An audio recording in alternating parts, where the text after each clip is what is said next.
County of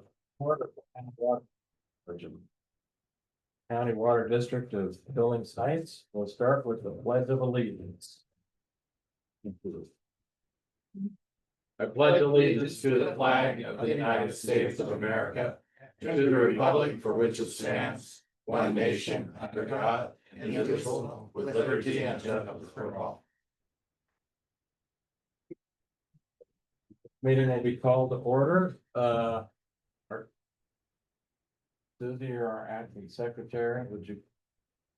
I will call the roll of Director Ellis. Here. Director Irvenbach. Here. Director Graves. Here. Director Carey. Here. Director Here. Ewald. Here. And Director Esman is here. All members being present. Introduction of guests and visitors. Welcome, and please identify yourself, former director of the viewing. Evelyn Piper.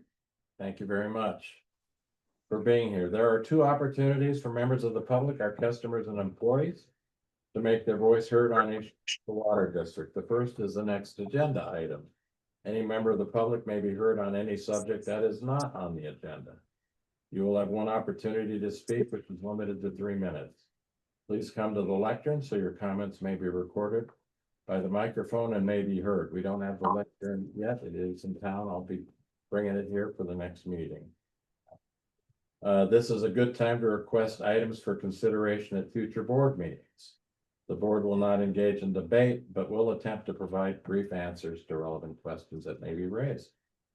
There is also an opportunity for you to be heard on the agenda items before a vote.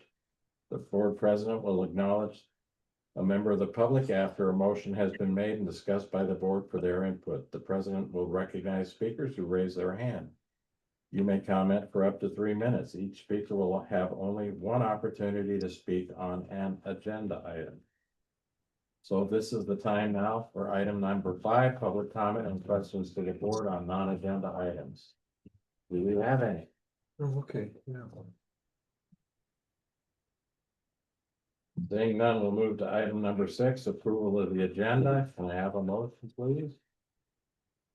I move to approve the agenda. Motion by Director Ellis, second. Second.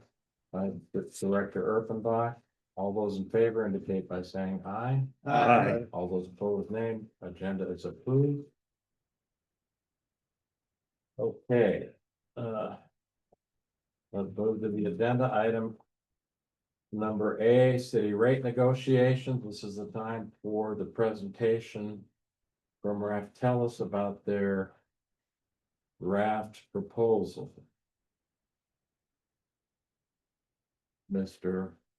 General Manager, would you care to introduce our guest? Yes, in your packet, there are a number of slides. Or picture of slides that Andrew Ream will present from Raftellus about the work they have already commenced on establishing some kind of a rate negotiation with the city. So Andrew, do you have the slides that you could? Andrew, do you want to screen share them or? What's your plan? You're muted, Andrew. Oh, you gotta turn on your mic. You muted at our end or his end? And his end, he's got it, there's a red mark, he's gotta go down You gotta, to audio at the base. Andrew, if you. Hopefully I'm not coming through twice. I'm on an audio line as well as through my computer. So I was trying to talk through the phone number, but am I coming through twice or just once? once, you're good. Okay, good. great. And hopefully I am sharing cover screen of the presentation. Yeah, What's up? Yes. Great.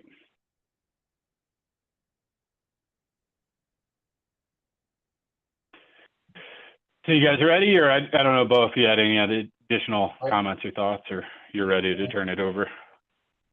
I'd like you to move briskly through your presentation, so we could reserve a lot of time for questions. Can from I the ask board a members. question? Alice, So, before- Andrew, did you change any of the numbers between Saturday and today? No. Okay, thanks. Thank you. Proceed, please. Well, thank you, and brief presentation, and we'll go from there.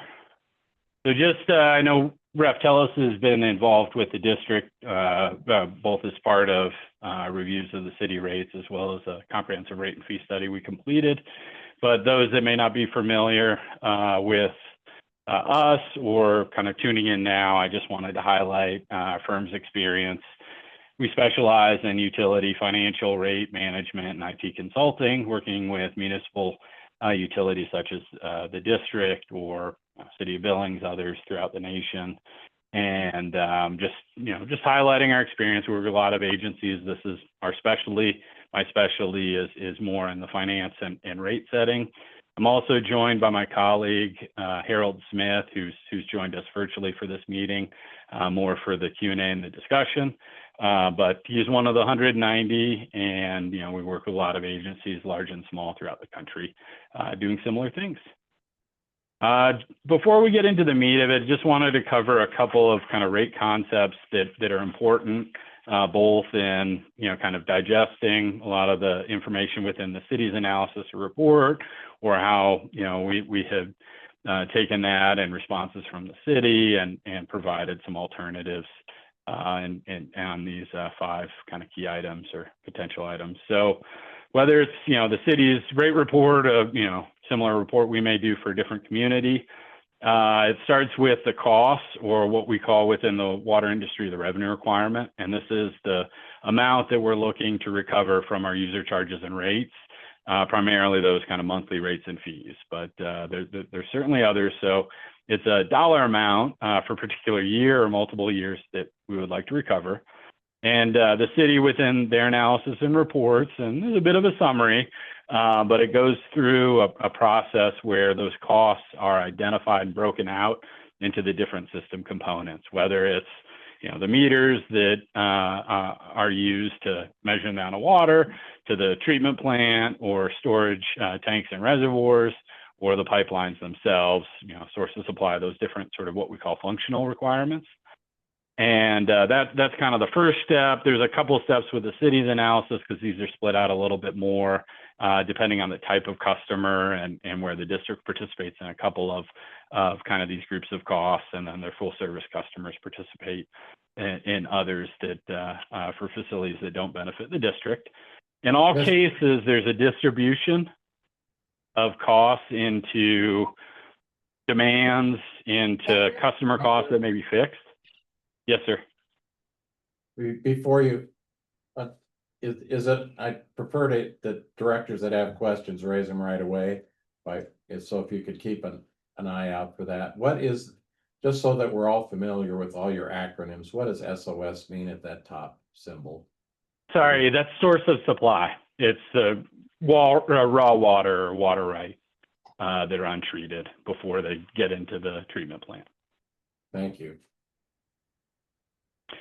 So the kind of volume side, there's what's called the base extra capacity method, where peak demands are pretty important. Certainly average day or annual demands are as well, but this whole method is around, well, not around, but a key component has to do with peak requirements. And, think of a water system, it's designed around the peak season or peak day requirements themselves. So certainly the city goes through this process, modify, the approach or any of that. It's just within these and some of the allocation methodologies, that's where our 5 issues are going to be around.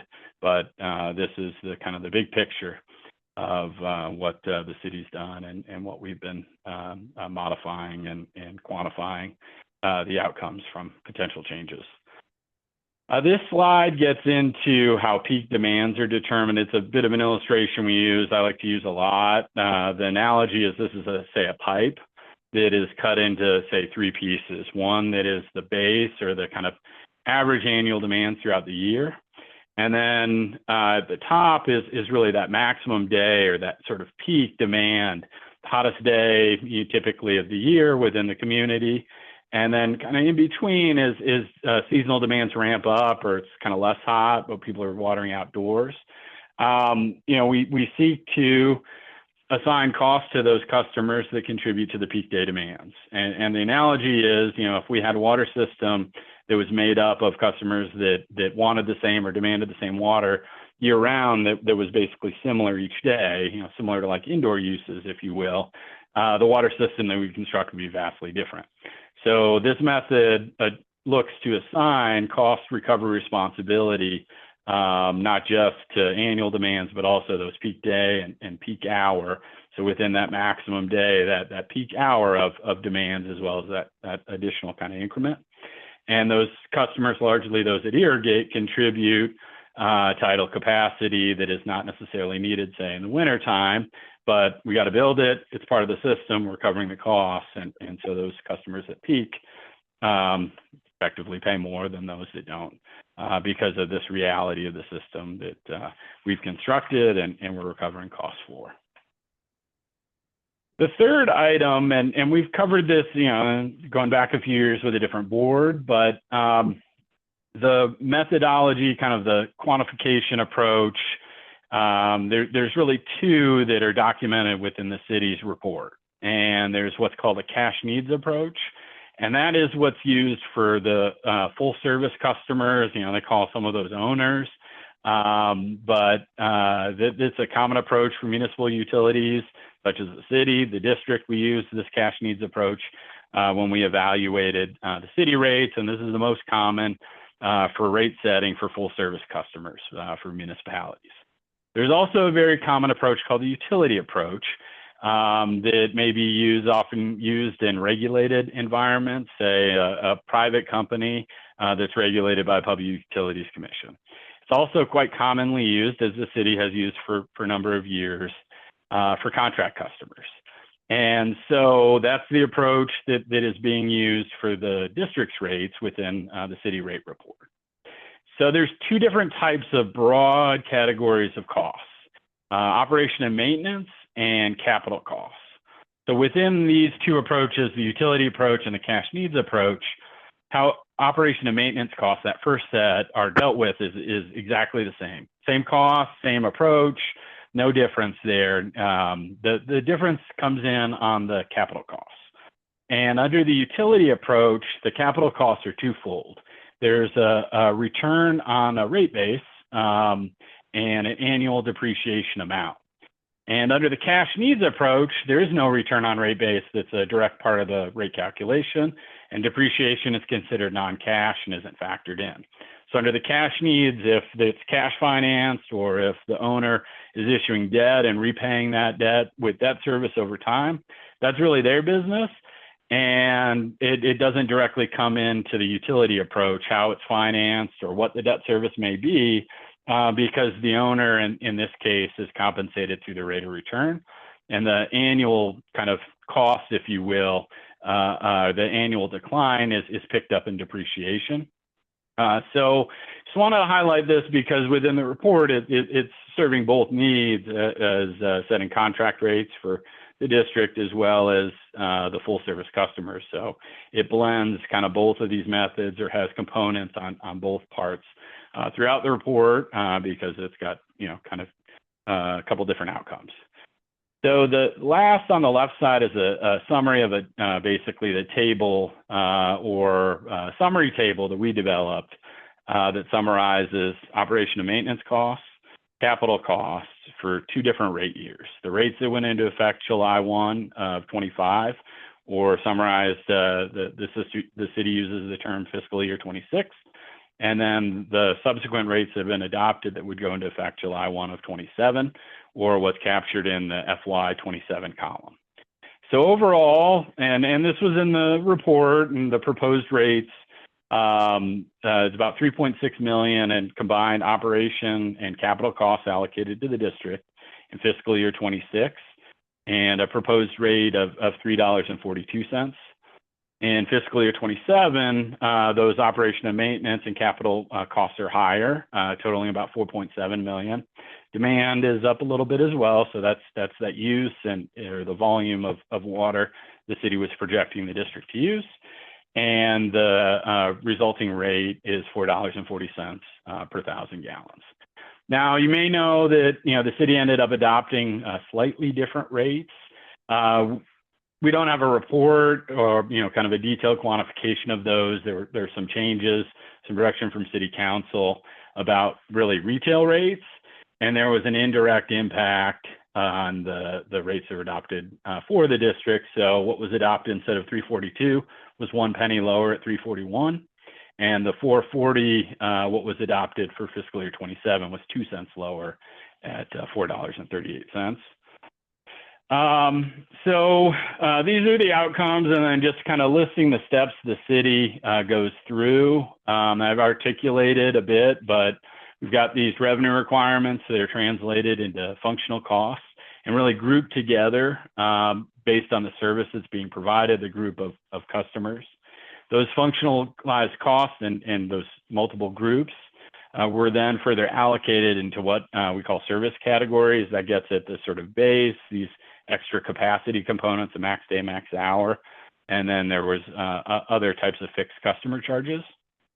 And so the results of those and these unit costs get developed for the different sort of functionalized parts of the system and cost components.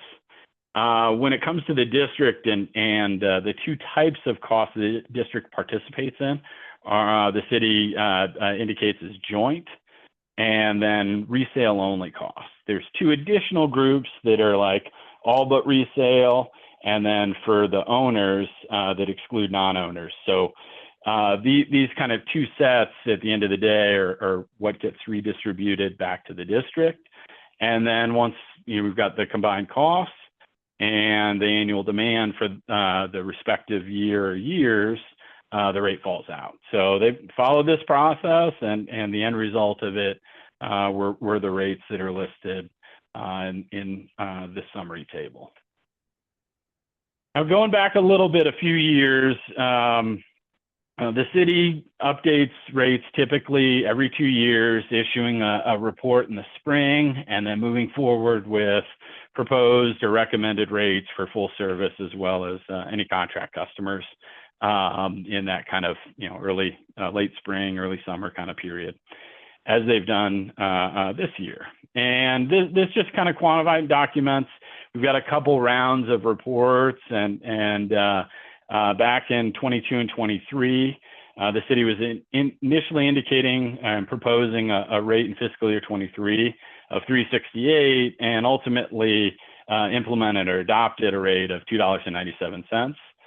And then there was a next rate report that identified and maintained the $2.97 in the first year, and then was proposing an increase of $4.42 in fiscal year 25. And the city ultimately adopted a rate in that year of $3.04. And then the rate report that we've kind of spending a lot of time with, and the most recent one, identified the rates of $3.42 and $4.40, as I mentioned in the last slide. And what's shown is what was adopted.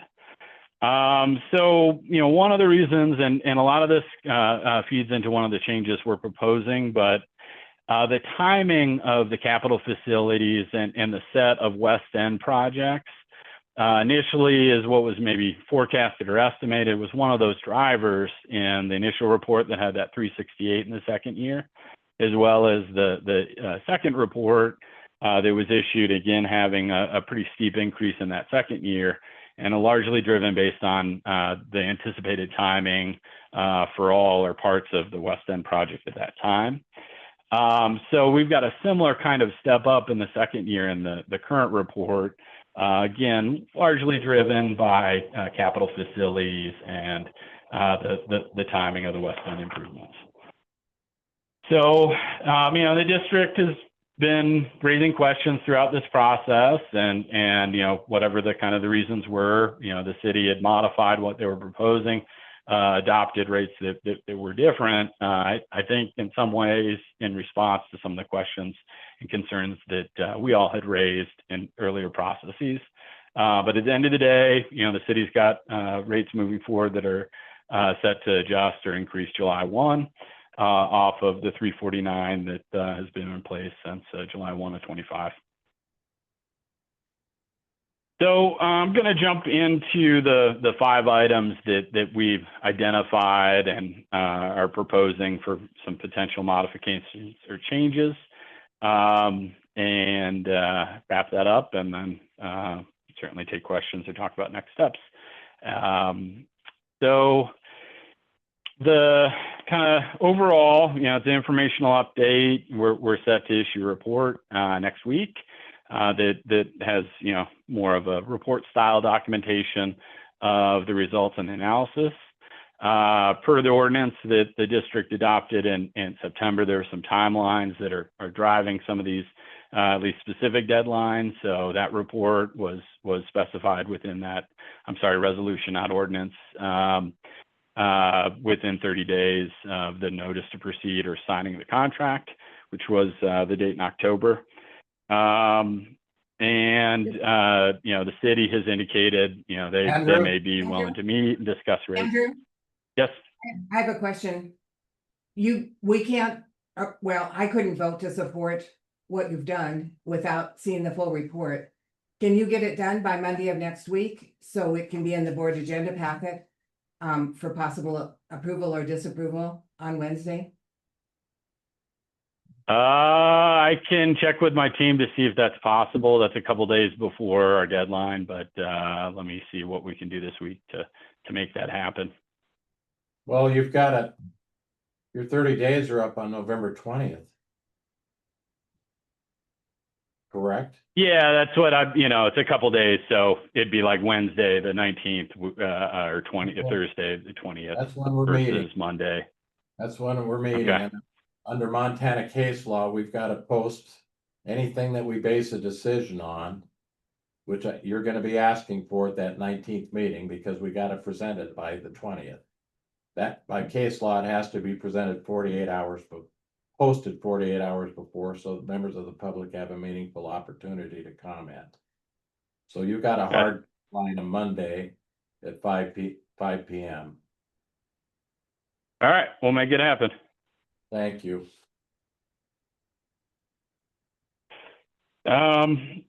Within that document, and as summarized and presented today, we've identified 5 changes, or kind of rate items, if you will.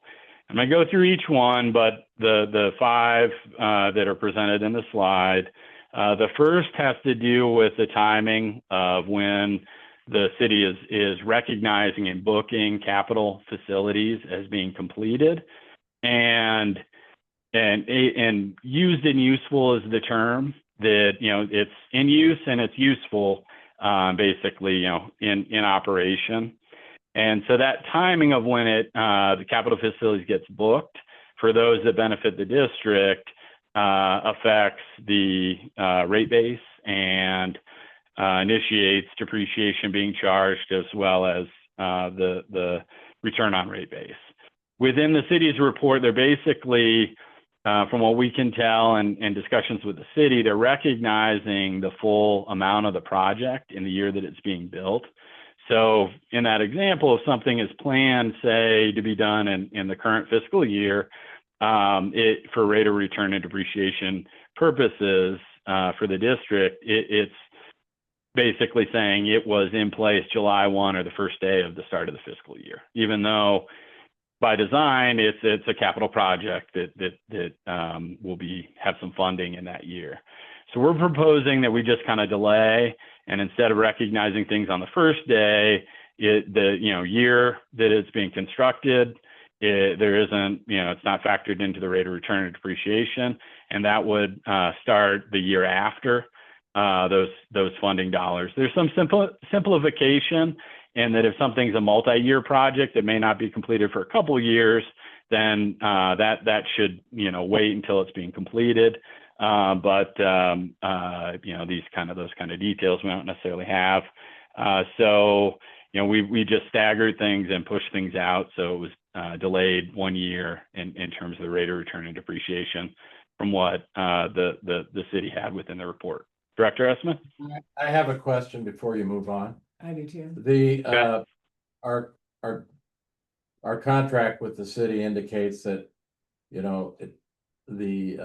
these rates have to be based on that AWWA manual. Can you cite the provision in that AWWA manual that would support your argument? Yeah, and I mean, I've got a copy of it. We've got that reference within the report, but there's a section that covers the utility approach and talks I would like- about, the timing of I'd like to capital read that facilities language. and. Because, the Okay. reality is any of these changes are gonna have a major impact on the city's cash flow. I don't think they're gonna be extremely excited to accept a decrease in their cash flow. So, we better have some language in that manual that supports our argument. If they don't accept it, and you want to make a case that we go through a very expensive arbitration process, which is a flip of the coin. So let's put the language in front of the board before we pull the trigger is all I'm asking. And Andrew, Okay. I'd also like to point out that on November 19th, 2021, Jennifer DeRay sent an email to you and to Harold and to Duke and to Peyton and myself, in which she specifically said, we book assets when they're substantially complete. Thus, if the schedule changes from above, we would review the fiscal year 23 rates for the water district. So we have known for at least 4 years that they book when they're substantially complete. I do not see that it's any advantage to push it out another year. It just seems like there's more interest that we haven't paid, and if anything, it potentially could make it worse. We have asked, this is the second time we've asked to see the actual wording from the manual, and you have not provided it. Excuse me, this is Harold Smith. There are Uh-huh. multiple references in the M1 manual to the proper use of the utility approach. So there are multiple places we can cite. It's not just one location. This is rate setting 101. You do not collect any revenue on an asset that is not used and useful. Just provide us the language, thank you.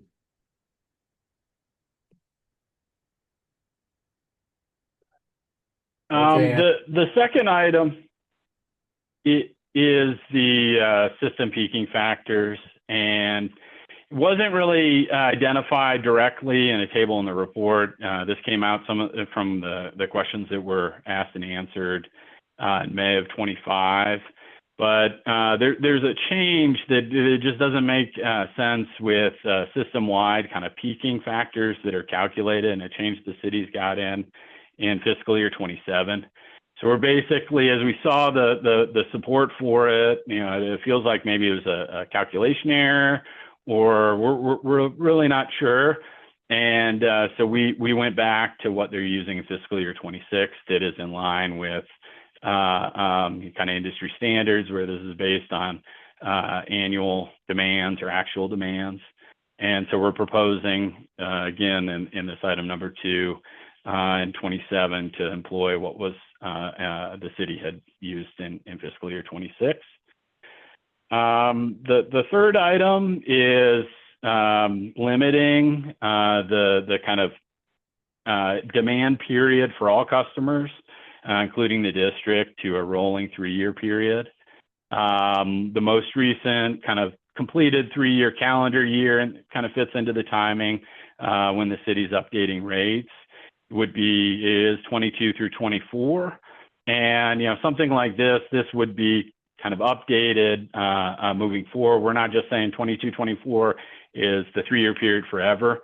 It's sort of a rolling 3-year period. So, 2 years later in 27, it sees updating reports. It would be 24 through 26 at that point in time. And this allows for, consistency across all customers.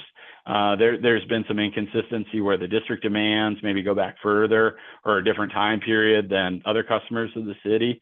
So this puts everybody kind of on the same 3-year period. And that would be updated moving forward. And then as I talked about, rates peaking and peak demands are a component of rate setting. So this would also provide for a mechanism, if the district or other customers peak and then they change their demands, you can kind of control your own destiny a bit more. And if you demand less or change peak demands, then the use of peak systems facilities is different and the cost recovery is different. Andrew? Yep. Andrew? Yes, is sir. there within the AWWA manual that supports change number 3 that you could provide us? We'll certainly cite elements. I don't believe the manual has a formal, requirement for 3 years or whatnot, but it does speak to, particularly with water, weather-based demands, things fluctuate, and using multiple years is I believe cited in that manual. But we'll certainly, cite the support that we have for this change within the manual, and it does support multi-year period. There may not be direct, there may be inferential support in the manual, but not direct support. Is that what I heard? I think it's direct support on don't go off a single year. Use multiple years and normalize the data, which we're accomplishing using a recent 3-year period. But I do think it directly supports it. It may not just sort of say the exact words, but it does support the idea of basing it on multiple years and recent years as well. Can I interject something? Go ahead. I do have the M1 manual here, so you're welcome to use it. And it's not, you plug in this number here, it gives you a rough estimate on what to do and how to do it. So, and I think that's what Andrew is saying is that the Andrew or the M1 is a guideline on how it should be done, but it's not like you put X, Y, Z kind of a calculation, okay? Well, we're paying him a lot of money. He can make it easy for us by providing the sites. Yeah. Please proceed. The fourth item we've identified have to do with annual volume demands, and it's projecting water use is not easy, and the analogy I often use, watch local news, they're projecting the weather a week or two out. These are looking years out or into the future and anticipating demands on something that difficult to forecast. We're proposing some changes. The city has kind of a step up above what 2022 through 24 or the 3 most recent calendar years that we have, kind of what those demands were. I believe it goes back to kind of a master plan sort of source. But anyway, we're proposing that we use kind of more recent information.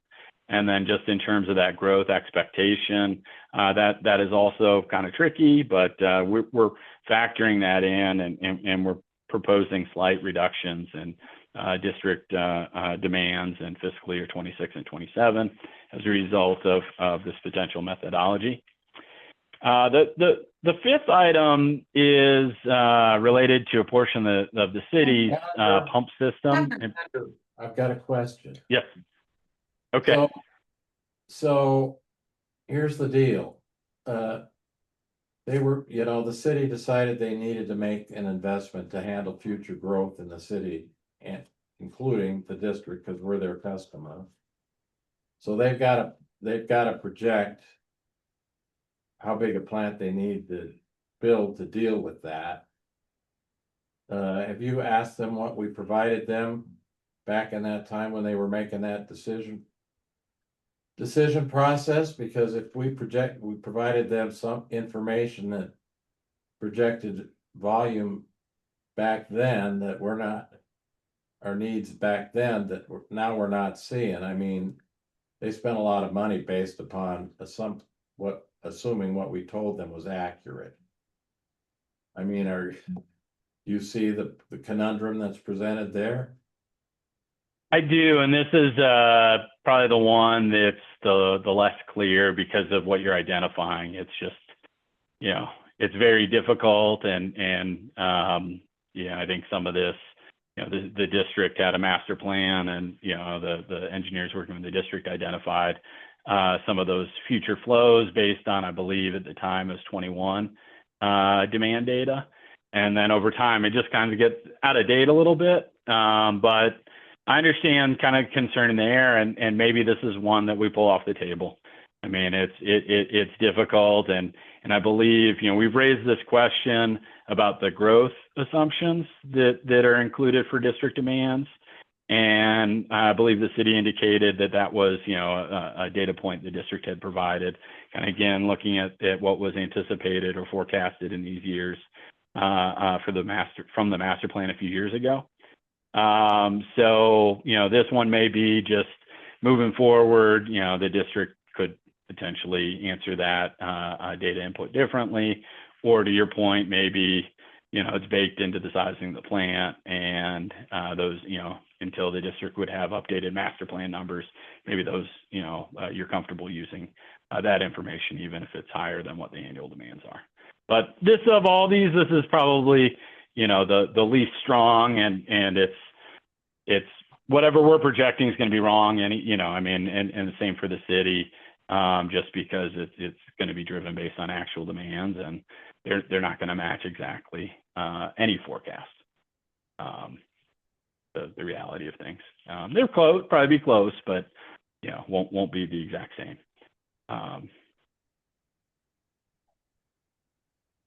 You okay if I move on to the next one, or? Yes. So the last item has to do with a kind of a carve out, and there's a portion or set of I believe pumping or pump station facilities that benefit the district, and there's a host of them that are in other parts of the city that the district doesn't benefit from.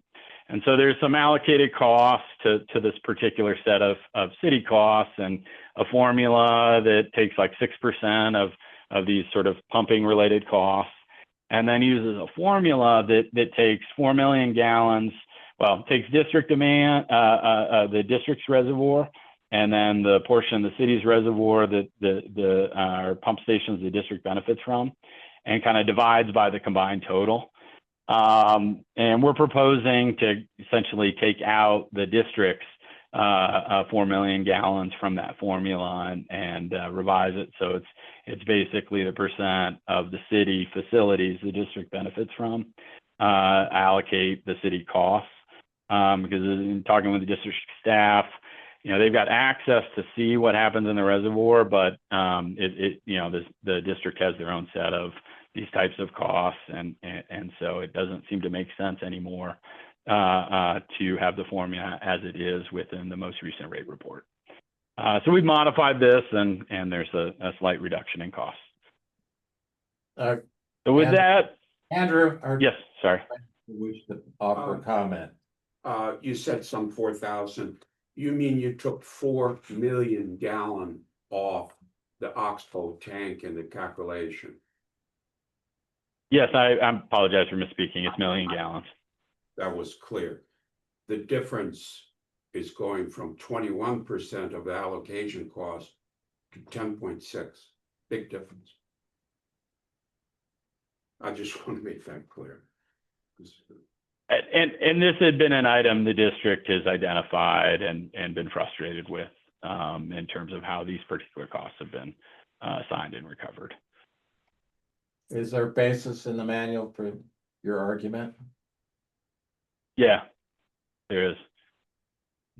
Please provide that citation in your report. So. Okay. So Andrew, I'm not clear if you're talking about the actual cost of the telemetry that's coming through, but that was asked by Duke in May of 2021.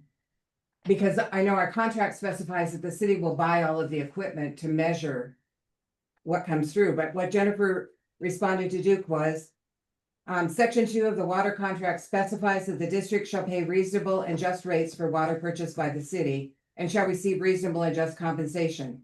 The city's cost of service-based approach utilized since 1998 and reviewed and revised by us in 2009, according to the MOU, fairly identifies the O&M and capital requirements. The telemetry system is critical to ensure the reliable delivery of water to the heights. As a result, the portion of capital and O&M costs associated with the telemetry system that enables delivery of the water to the district is a reasonable component of the water charge to the district. So I don't know if that's part of what you're complaining about. It's what the management has complained about for a long time, but to me, that reasoning is solid on the city's part. Let's let him respond. Question was directed to Right, him. okay, got it. And I think telemetry may be a portion of those, and I don't think it's necessarily just telemetry. The amount in the report, it's roughly $60,000 that's directly assigned to the district under the methodology that incorporates Oxbow reservoir capacity and that sort of percentage. And by removing the Oxbow reservoir capacity, we're basically saying this is city cost, city facilities that's driving this, and it reduces those costs by about half, not quite half. So, I mean, $60,000, maybe that's the annual cost for just telemetry, but I think there's more than just the telemetry that's being recovered there. And we're proposing a methodology that maintains cost recovery. It just removes the district facilities from how that percentage is determined. And the result reduces the cost recovered from the district by about $30,000, a little less than that in these 2 test years. Thank you. Can I interject something? The general manager would like to speak. Okay, Andrew, there is no telemetric in the Oxbow tank. That the city, they have no cost. When they want to fill, they look at Lanier tank. We fill Oxbow tank. But what 5 says is changes to the allocated Walter pump station cost. That's what his presentation Correct. says. Right now is 21.1%. Without the Oxbow, it's 10.6 out of the 59,274. Wow. Is it a What lot? he is saying is $29,600 difference. The total cost is 4.3 million. 6% is allocated for this telemetric. There is no telemetric in the Oxbow. There is no, But that isn't what 5 says. It says Walter pump station. So That's the way it's identified in the city report. I'll go back and clarify the wording and make sure we've got it right. But that's the identification, I believe, in the report document. Andrew, what she doesn't realize is that the cost associated with pumping is prorated based on the tank capacity we I have. comprehend what you're saying. It just isn't what's written. Yeah, So but the I- cost of Walter So is borne I by waste the the question. tank, the ratio of tank capacity. The city has 29.9 mega. We have 8. In relationship, we have more tank capacity than they have per meter. Now, they're associated the cost of operating this system based on that ratio. It's wrong.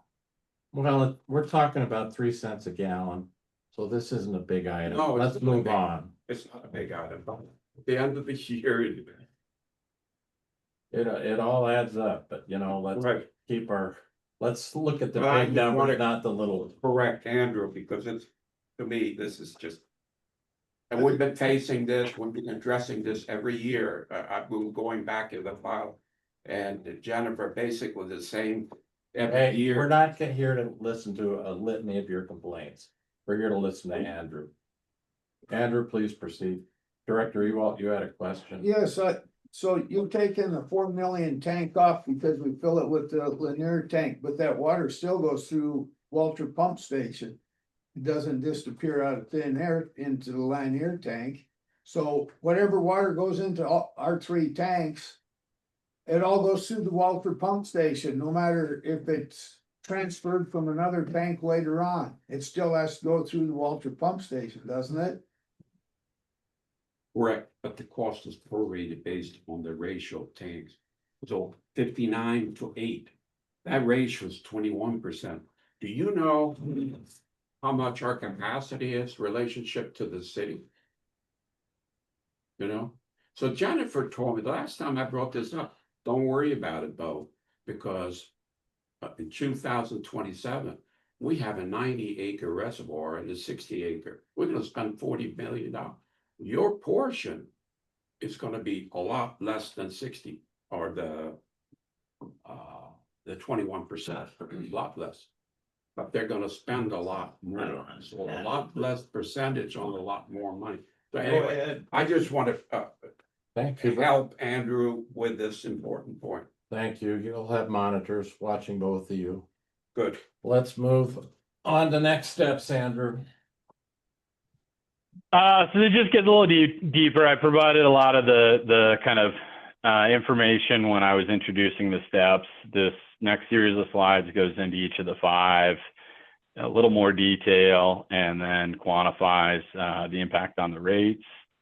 So I'm going to talk a little bit more about each one, and then just kind of focus in on what that means in terms of the rates and how it compares to the information that was included within the city report, the most recent city report.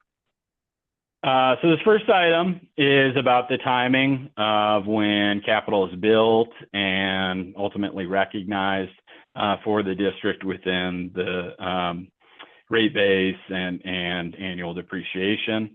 As indicated, the city's practice within the rate analysis is that that essentially the year something's built, it's being recognized as being in service and completed for the full year.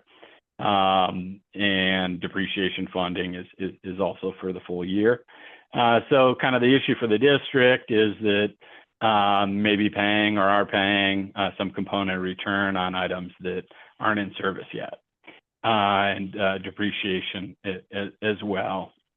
So our proposed change is, rather than recognizing these as completed in service for the full year, that money is spent on them, we're proposing that it's in the year after the item is funded. Ultimately, if something's a multi-year project that isn't in service, then it would maybe a couple of years, because the important part was highlighted as used and useful, and it's in service, providing service to customers, including the district.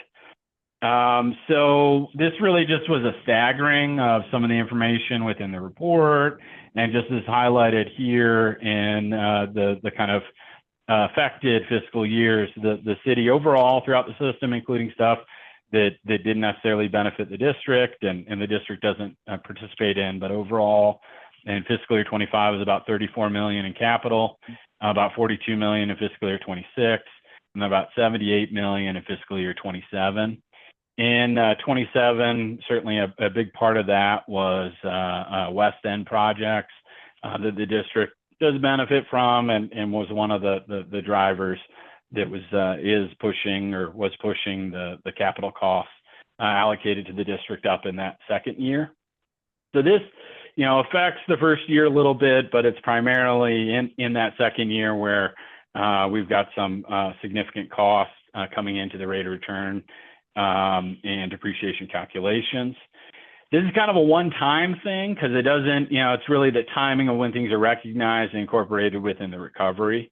So say those facilities that are benefiting the district, that in the city's report, they had them coming in fiscal year 27, assuming they're completed and schedule, those may come in say fiscal year 28, 29. So this is more of kind of a timing item, but as can be seen, it's got a pretty significant impact on the allocated capital costs. Those O&M don't change at all between this item 1 and the city report.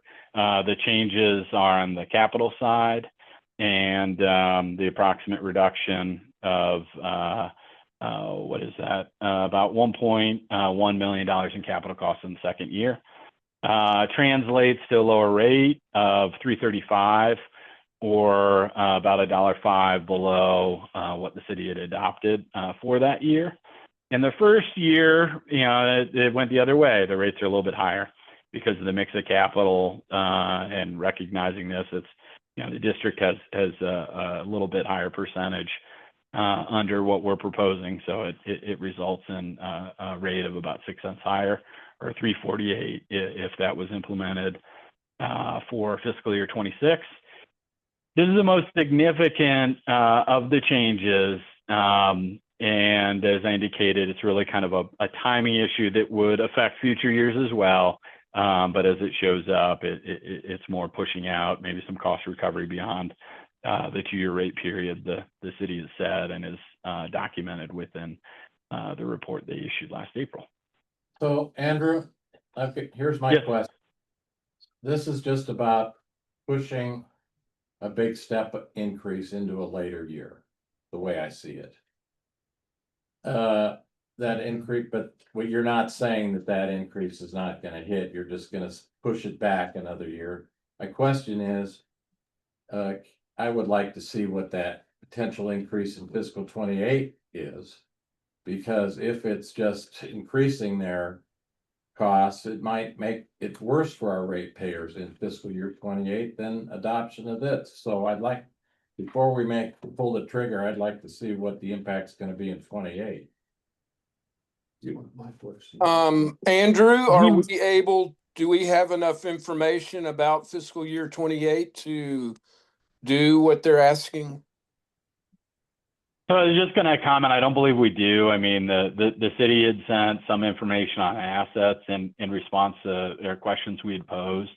But demands, revenue requirements, operation maintenance, all the rest of part of the report and analysis only runs through fiscal year 27.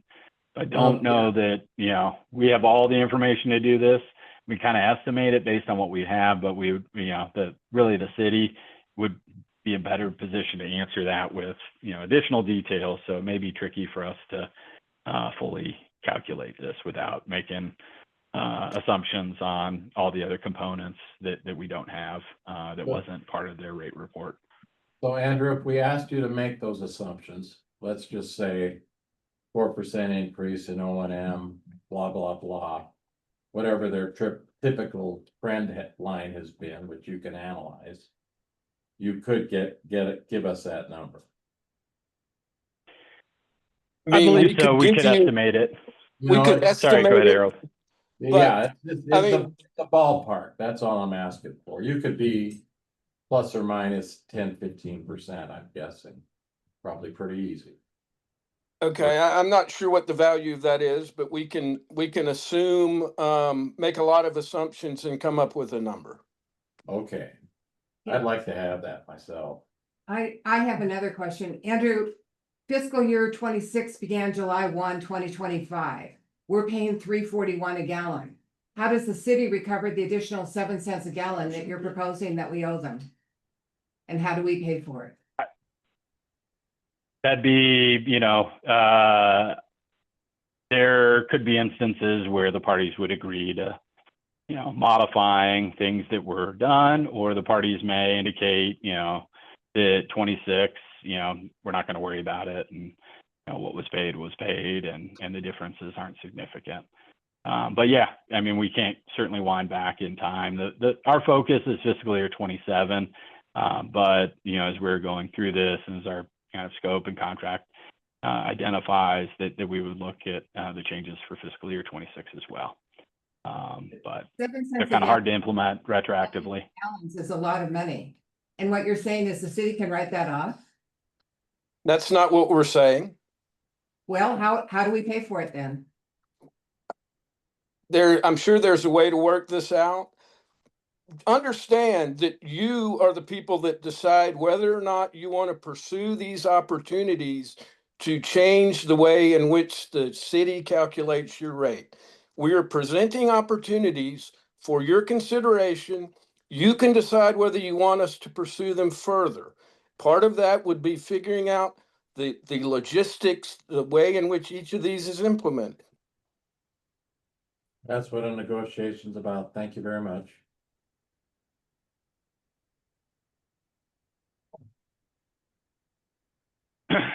So item number 2 has to deal with the fiscal year 27 system kind of max day and max hour demands, and they turn into percentages, and it's how operation and maintenance and capital facilities by function are distributed into these different parts of volume demands.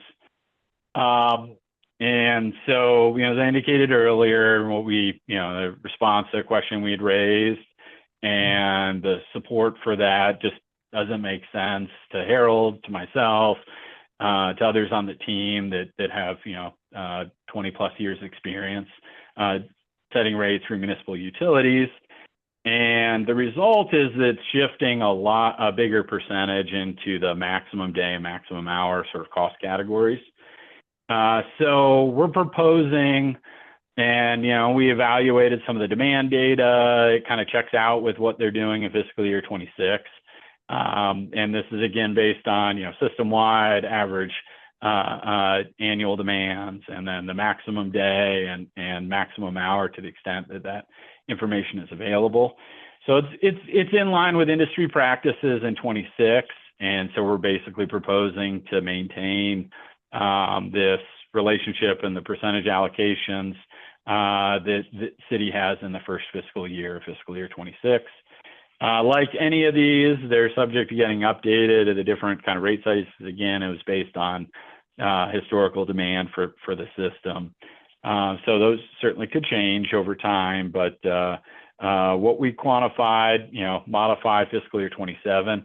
So as you'll see, if we compare this to item number 1, the only changes are in the fiscal year 27 revenue requirements, both O&M and capital. It affects both of those items. The end result is no change in the fiscal year 26 rate. So this is the same one that was calculated under item number 1. And then as we're combining and accumulating these for illustrating the rates, it incrementally, this change reduces the fiscal year 27 rate by 10 cents per 1,000 gallons.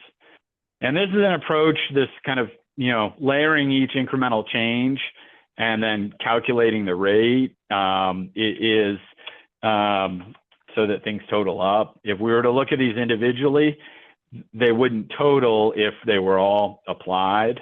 And kind of the example I'll use is going back to to item number 1, those capital costs, if we don't modify those, then we've got more revenue requirements that are being allocated. And so the change, say for this one, would be higher than 10 cents. And, as we continue through, we're basically incorporating each change and then quantifying the incremental impact of the item being evaluated so that they all kind of go in order. But I just wanted to highlight, if we were to look at these just as a one-off without the others, the numbers would have been a little bit different. And in most cases, items 2 through 5 would be higher in terms of the impact if they were just that one change without the others. So, Move. Andrew, can we go back? Or I have a question. Yes.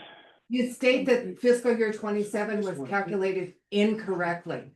Can you provide the language in your report from the manual that proves that that is incorrect calculation? Yes. And Okay. I'll show what the city provided, and it makes no sense Okay. how they're employing it.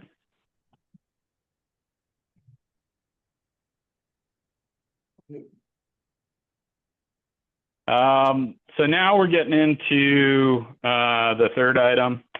And as we again got some responses in May in what was incorporated within the city report, it's a lot of tables, there's a lot of information, it's doing a lot of things, but there's some key data that is maybe behind the scenes or not kind of laid out the same way some of the information is. So as we had asked about and for the kind of demand data that was included in the report, the city responded and indicated, for retail customers, I think for most customers other than the district, the city's using just calendar year 24 data. And then when it comes to the district, it's a bit of a longer period, whether it's the maximum day demands that go back multiple years, maximum hour. They've kind of shortened the period of how far back they're looking in this rate report. In the previous one, they were going back upwards of 10 years for some of those statistics, and the district system has changed and the demands have changed. So what we're proposing here, as I indicated earlier, is to look at a multi-year period and a recent 3-year period. And so, you know, back when they're, excuse me, quantifying things, you know, early of 25, this 3-year period would have been available, as was the calendar year 24 that was used. And so we're proposing that this 22 through 24 period be used for the district and all customers, and, you know, projecting annual demands or kind of that baseline from which the forecast would be developed for all customers, and projecting those demands, the system demands that are critical to calculating everyone's rate.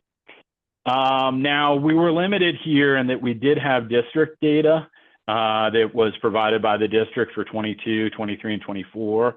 We don't have the city's other customers. So to illustrate this, we modified the district information, but we did not have available city full service customers or all the other customers for 22 and 23. And in making this change, it does affect and change the revenue requirements in both year. I'll kind of focus in on fiscal year 27.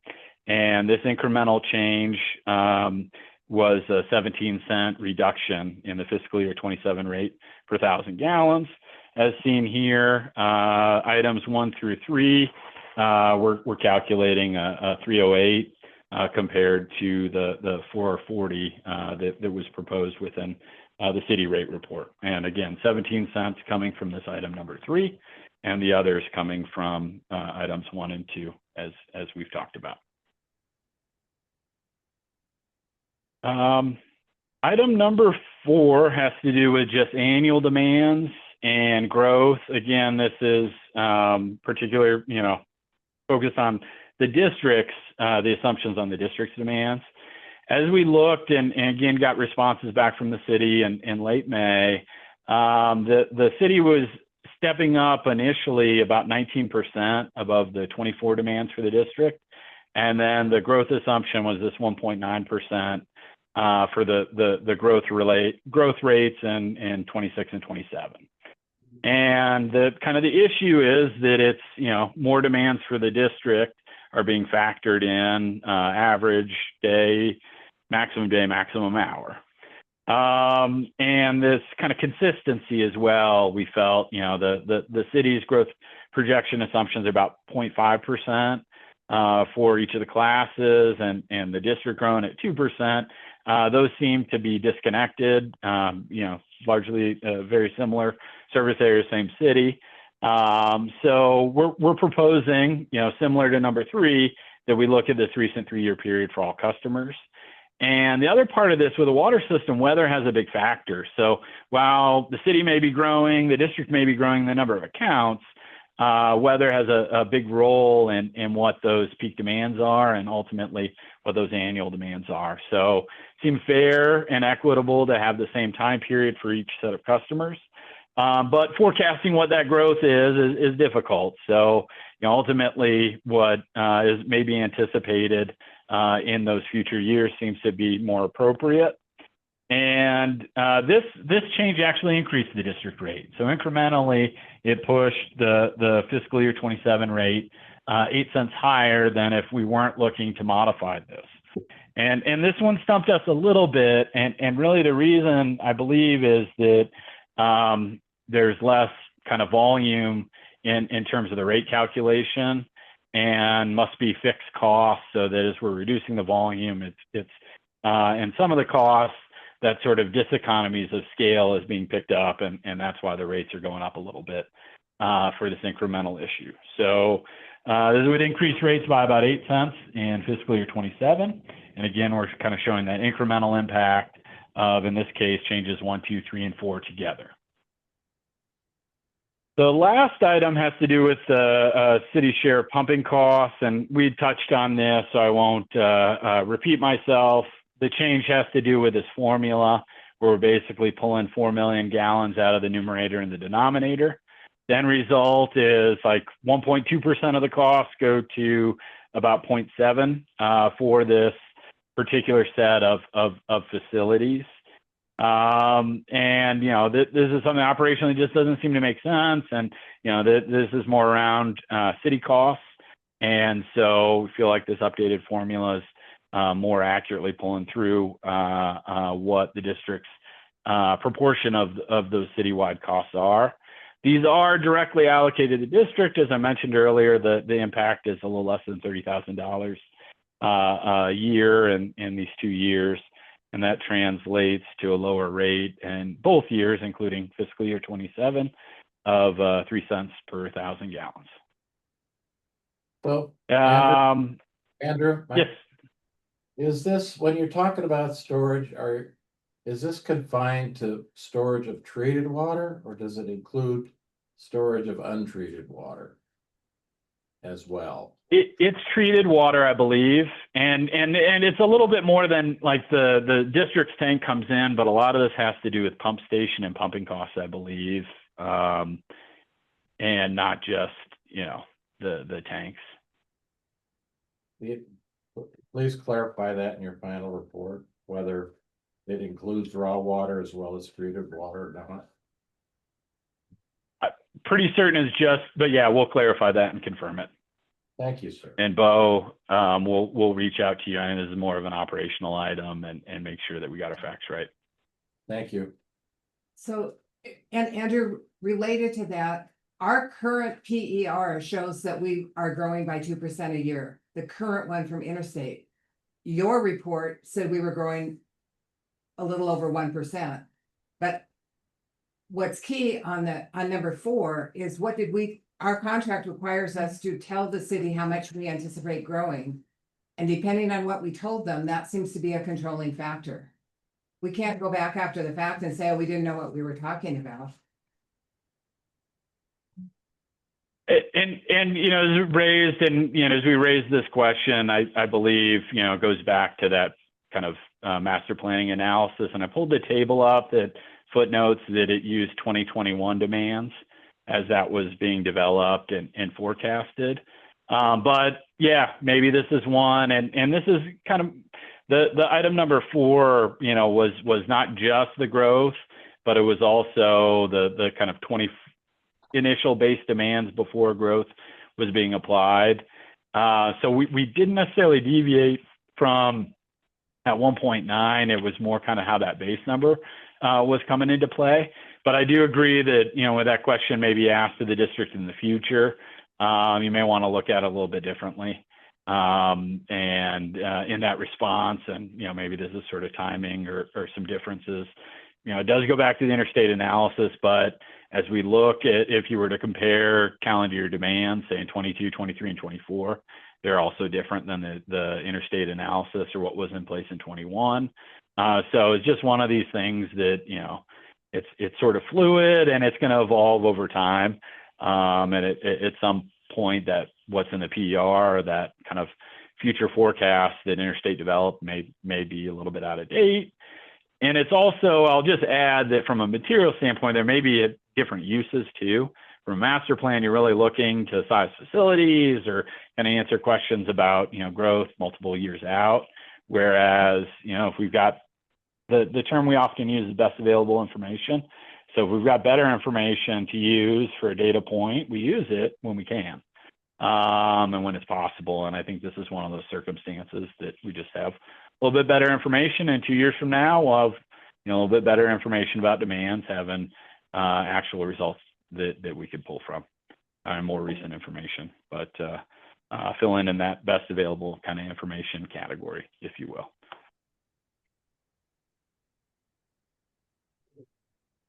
So this just kind of brings it back and calculates, you know, I'd mentioned there's some rounding in here. So I think I said 17 cents, you know, 18, depending on where the rounding comes in. But this highlights, you know, the calculated rates for each of the items and that kind of incremental difference, if you will, for each of the item, with the understanding that we're kind of running each of the changes cumulatively. So, you know, item 1 affects, you know, when we look at item 5, we've essentially made the changes for items 1 through 4 already within our analysis.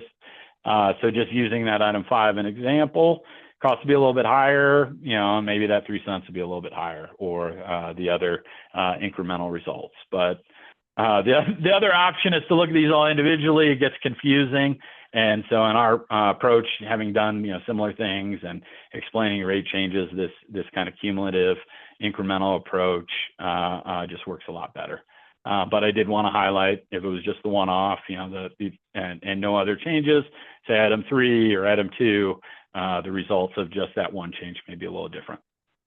Andrew, I have a question from Director Ewalt and then a question or comment from the general manager. So. Okay. All this stuff is all based on when the capital comes online. The city wants to put it on in 27. You don't want to put it on till 28. So all it is a moving all these costs that they got in 27 to 28. And you're just delaying it by 1 year. That's the way I'm reading it. Is that true? Well, we're recommending the rates be calculated in a way consistent with what is said in the contract and consistent with standard rate making practices. If the effect of that is delaying it 1 year, then yes, we're delaying it 1 year. But that's not what we're saying. We are not recommending you delay it 1 year. We're suggesting you calculate rates consistent with the contract. Yeah, but as the people who have to set rates for our customers, we need to contemplate what the impact of that year delay is gonna be when we get ready to set rates in fiscal year 28, correct? That's kind of why I'd like some, I know it's not gonna be totally accurate, but some analysis of what the impact of the year delay would be. Well, the impact will be generally consistent with what the impact is now. Unless there are other major changes to their O&M budget or other major capital projects coming online, it will have essentially the same impact that it's having this year, but including it in your rate base for this year is inconsistent with the language in the contract between the district and the city. If you want to And it's ignore also that, inconsistent with. don't want to ignore that, then you bring it to them. Well, that's the issue really from a policy standpoint is, do we want to win the battle and lose the war? So to speak. Mr. General Manager. I was just going to add that it's, it's also consistent with, you guys have been mentioning the M1 manual and industry practices. What we're proposing is in line with those as well. And I'll just kind of add that the city does have a pretty significant, the West End project, I think it's the third year of it, in fiscal year 28. So, without changing this methodology, anticipating that there will be a continuation of increase in capital costs in fiscal year 20 is kind of the third year. And, recognizing the assets as being booked essentially when they're completed and in service, as we're proposing here, would push that fiscal year 28 set of facilities into fiscal year 29. And, with this being said, the city costs and the city's rates for treated water is certainly a significant cost item for the district.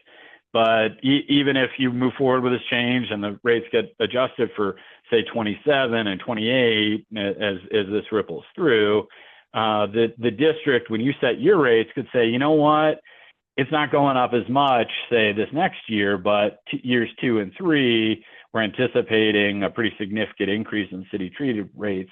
And you guys could factor that in terms of, those interim steps and stepping up your rates, maybe over a 2-3 year period based on what you think, or what the city's indicating what those proposed rates may be out 3 years. You don't necessarily have to wait until that third year and have as much of a significant increase for your customers. So, I certainly appreciate that it informs it, but you can kind of, you can factor that into your decision for your own rates without necessarily the city rate being as proposed in this case. Hopefully that makes sense. So, Director Ellis? so Andrew, do you have proof that they're not going to they're finishing the plant right now with possible completion in fiscal year 27, but do you know that they won't complete the holding ponds in fiscal year 27 and in fiscal year 28 and have a massive increase in 28? They provided 5 years of capital facility as it changes in terms of the capital, kind of the rate base and the depreciation and the response in May. So it's within that information that we're seeing a step up in fiscal year 28 or the third year, the year after the rate report. And otherwise, I believe from what was on the city's website, that the piece is anticipated to be completed in December of 26.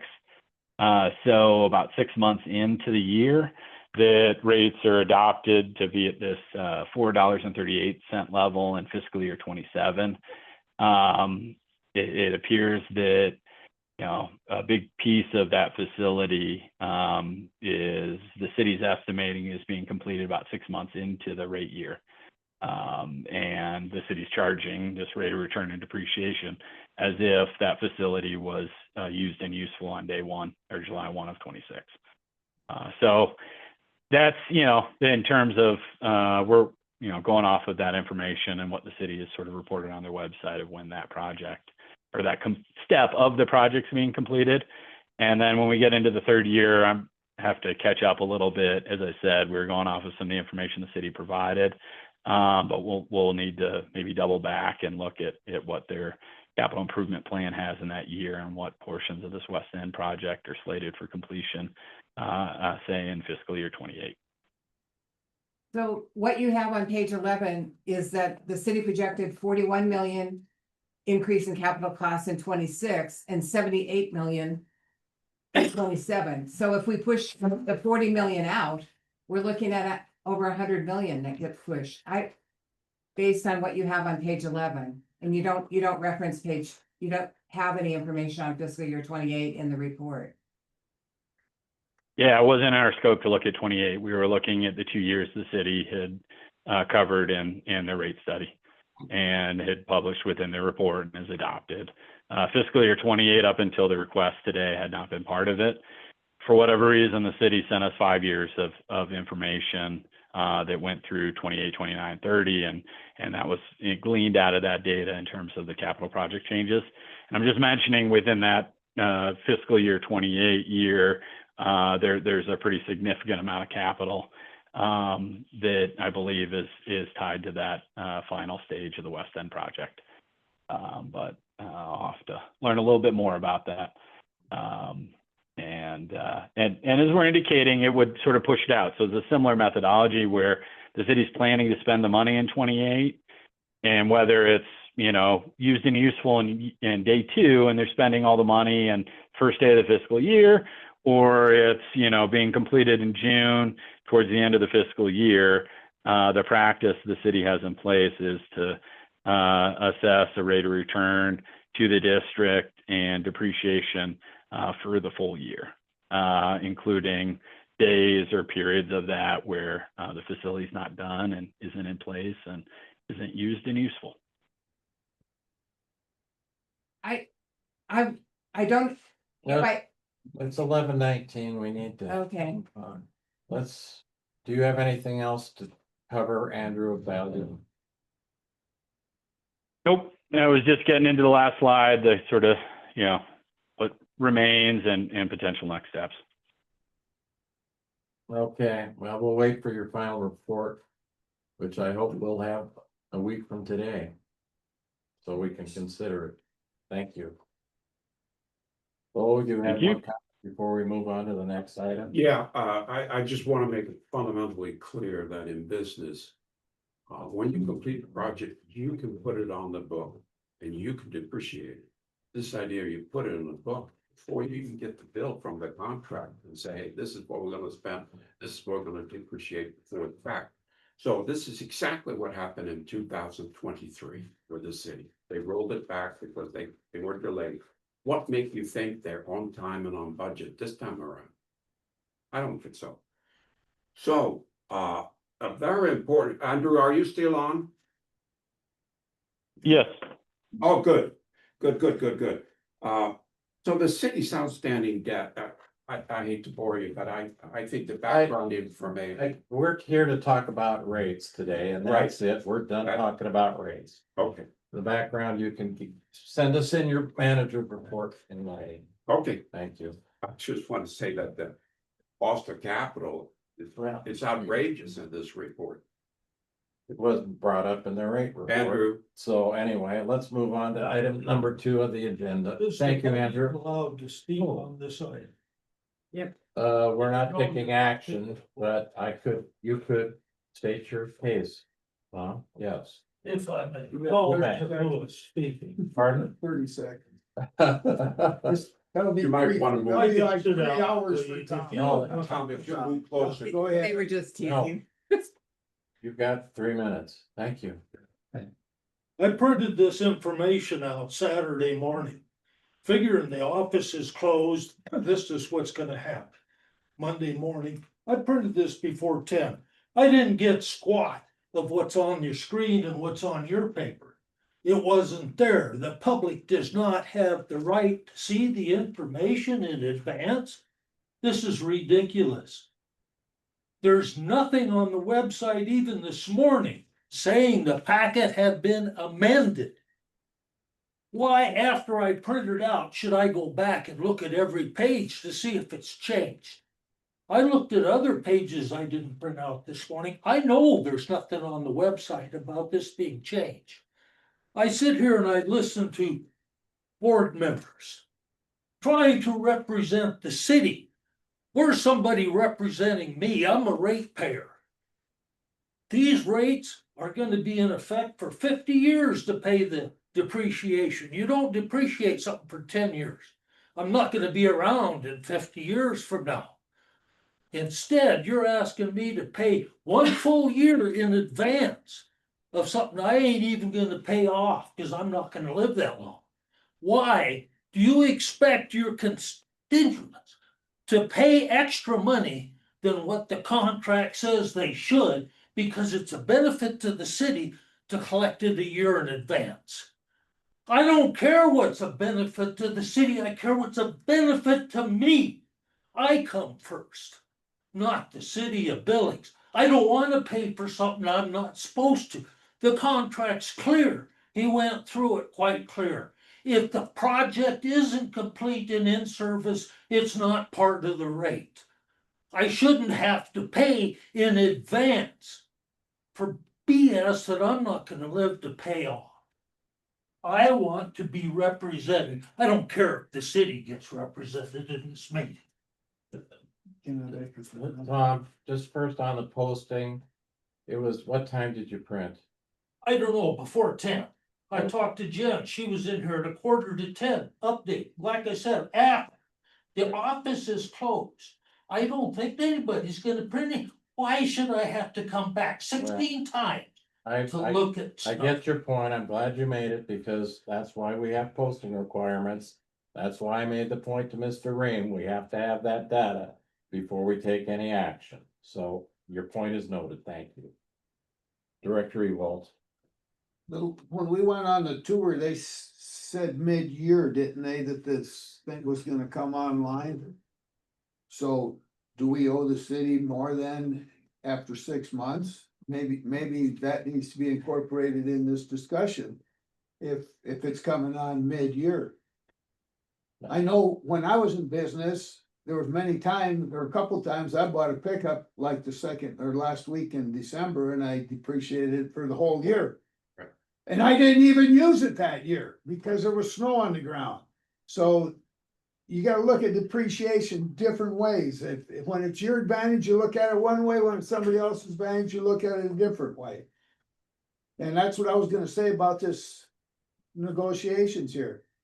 If you're the billing and you're the paying, you have 2 different outlooks at it. And numbers, anybody that ever did statistics, you know that numbers can be any way you wanna make them work. And so what Andrew says and what the city says. And if we go to arbitration, it's one or the other. There's nothing in between. And that's the thing that we have to look at is the cost of the arbitration to reach that number in between worth it? Cause it's one or the other.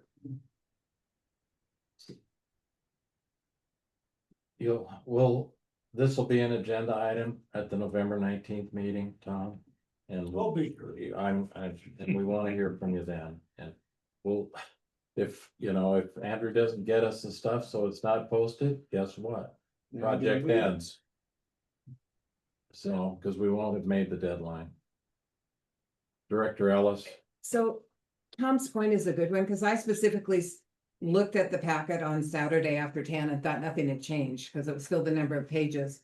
Typically what happens is they add pages at the end and I can tell. And I asked what changed and I got no response. So I do think it's critical that we come up with a system that alerts the public and the board when there's changes and what the changes are. It's just unacceptable. It's been a real pattern to drop stuff in on Monday night and not change it on the agenda and not communicate to the board, and then nobody reads it. So we can work with the general manager to try to increase our transparency. Tom makes a good point. Thank you very much. Okay, let's move to item number 2, which is revise the RFQ for the audit of 2025. This was brought to us by the audit committee. Does one of the members wish to make the motion? well, I'll move to approve resolution 5225 that approves the modified RFQ. Is there a second? Second. Seconded by Director Urbanbach. Is there discussion? Director Ellis? Well, the changes really came about because the general manager asked for assistance, and we are pushing them. I mean, both the general manager and the assistant manager pointed out that it will be really difficult to get it completed. But it is clear that you don't have to complete the audit actually until June of 26. There's just some financial stuff and there's a 3-month, you can ask for permission.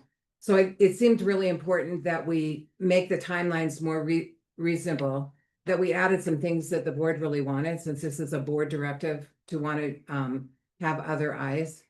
And we specifically added information about having the auditor meet with the board in the draft form and not just copy and pasting from previous ones, since there are so many errors in last year's audit. And then we have the questions coming to us since he asked for help, and also because what's happened in the past is the board has asked to have fresh eyes on, and somehow nobody ever applies. So it's important that the board be active in soliciting soliciting new auditors. Thank you. Further discussion from the board? Question, comments to the public? Thumbs are moving again. I ask why you're doing this at this time. This should have been done last spring. Audit companies for government entities in November are up to their neck physically doing work, not looking for customers. The time to do this was last spring. Now it's mentioned numerous times, mistakes in the audit. This audit is not an audit to correct mistakes and errors. The government audit, due to the government accounting system, is not an audit to correct errors and guarantee accuracy. Why is it done?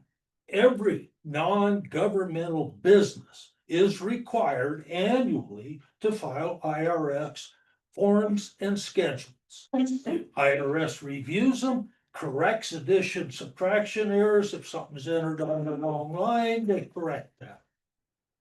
Government entities do not file IRS forms and schedules. They are required to file an annual financial report. There is no form for this annual financial report. It can be in any order.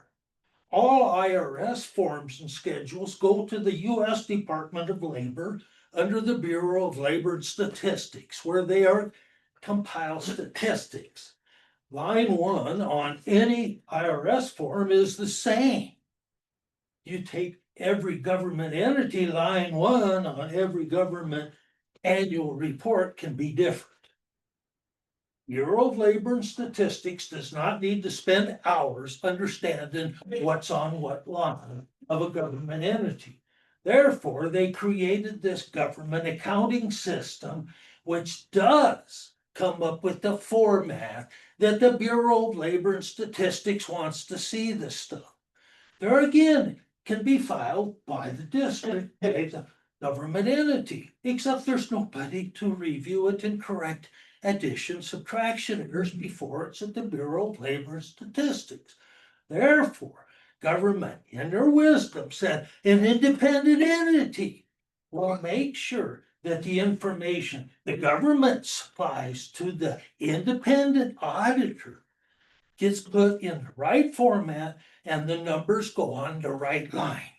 If you read throughout your audit report, the auditor has several pages. And in those pages, they explain they're not responsible for the accuracy of the report. They're only responsible for having the correct figures on the correct lines. The figures, they're not responsible for the accuracy of. They give no opinion on the district or that government entity's financial status, whether it's true, false, or they don't care. They file the numbers that the entity provides. Now, if you want to correct errors, you hire an independent accounting firm called a certified public accountant. They go through your stuff and make sure it's right. Here's where you find extortion and other such things and Directors reviewing. your system. You're And that's where they're figured I and think your 3 correct, minutes are up. not Thank in a you very government much. audit. Appreciate it. And I will respond. You know, I brought forward a request for an RFP last spring, as a matter of fact. It was delayed, came forward with it again, and the staff did not bring us an RFP for an RFQ for an audit. They brought us a signed contract they want us to sign. You cannot blame the board for staff not responding to board requests. May I make a comment? I'm No. not public. So, You may. well, I just remember that Anderson Chamberlain did come and do an audit and they basically cut and pasted. So they didn't find anything. Thank you. The So, board is tasked with finding a new firm. I will state that And the it's- last firm failed to ask a very obvious question, which is, was there any personal employee use of district-owned vehicles that should be reported on their W-2 income? In fact, there has been for years. Has it have been reported the last 3 years? No, we were informed of that. So they weren't asking the right questions. We gotta find an audit firm that asks the right questions. Okay, is there further discussion? Seeing none, all in favor of the motion to adopt resolution 052-25 indicate by saying aye. Aye. All those opposed, nay. Motion adopted unanimously. Okay, item number C, engage the services of Associated Employers of Montana to engage in a conflict resolution process. I believe the proposal was attached and the resolution was attached to the agenda item. Can I have a motion to approve that? I make a motion to approve 053-25. Thank you, Director Graves. Is there a second? Second. Thank you, Director Carey. Discussion. Members, we've obviously got conflict in this district. We need to get it resolved. It's, it's bothers the directors greatly. I know personally, I think it bothers the employees. I will tell you, I've asked the if this motion passes, I've asked that Brian, the gentleman from Associated Employers, to visit with the employees first. Because they, you know, they wanna make sure their voice is heard, so I said, you talk to them first, then you conduct your interviews with the board and general manager subsequent there too, so hopefully this will result in, you know, the clear in the air and trying to resolve some of these conflicts, so thank you very much for bringing it forward. Is there discussion? Director Ellis. Well, my comment may not be appreciated, but since I had district staff trespassing on my property, leaving stolen property. I understand that this doesn't impact that, but the decision about whether or not to pursue the staff member for violation for trespassing is the decision of my husband and I, not of the board. I want to clarify that under no circumstances ever should a staff member be on my property after dark to do nothing except deliver stolen property. This is unbelievable behavior. And the staff member was fairly readily visible on camera. So I'm gonna bring that up. At this point, my husband and I haven't decided whether to take further action, but I'm extremely unhappy about what happened. Thank you, Director Ellis. Director Graves. That's why we're trying to do this and pass this. And what you do personally is up to you, but we've already discussed, voted on this, and this matter settled, and we need to move on and vote on this item. Further discussion? Seeing none, all those in favor of adopting resolution 052-25 indicate by saying, 053-25. Indicate by saying aye. Aye. All those opposed, nay. Motion passes unanimously. Let's hope this brings us some progress and hopefully some resolution. Director Ewald, items for the next agenda? Before the adjournment. Yeah, that's I always have- appropriate. I have a box of GPS units in my basement. And I believe Pam has a box of 3 at her place. We've already passed the policy. It's passed the resolution that this be done. I want to get that box out of my basement. I went, the person you found to do it turned out to be more expensive. I talked to Steve Beggar at Bench Auto on Bench Boulevard, and he gave me a price of $70 for the pickups or vehicles each, and he figured it'd be twice that.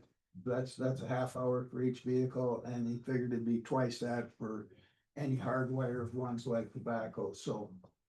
I want to know if we're going to pursue this any farther, and who's gonna be responsible for taking the vehicles down to him. I think I can get the GPS units down to him to get the vehicles to him, and it's already, all that stuff is passed, we gotta get it done if we're gonna do it, so.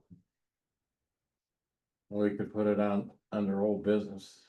Add it to that draft agenda that I circulated. I think timing, in terms of that is. We have to bring it back to a meeting, we've already passed both the policy and the resolution of meetings, it's just a matter of facilitating what we've passed. Well, we've got 7. We have 9 motor vehicles times 70 would be 630. So that leaves Falls it, under 1,000. it does, and so the question is, do you want with the remaining units, and we have plenty now. You want, the board could discuss whether we wanna add some of the other rolling equipment together with the other units and to spend the other 310, 630 minus 1,000, 370, 140. So we could discuss that at the next meeting. That's what I'm asking. But You wanna we can get discuss these that? vehicles, 9 vehicles done now. Well, I'll put it on the agenda. We'll Okay. discuss it, and then if you wanna suggest, I would suggest that you bring forward a suggestion on which additional vehicles you want the units. Well, I don't even know what vehicles we have, so. I'll get you the list. So, okay, anything more from the board for the good of the order?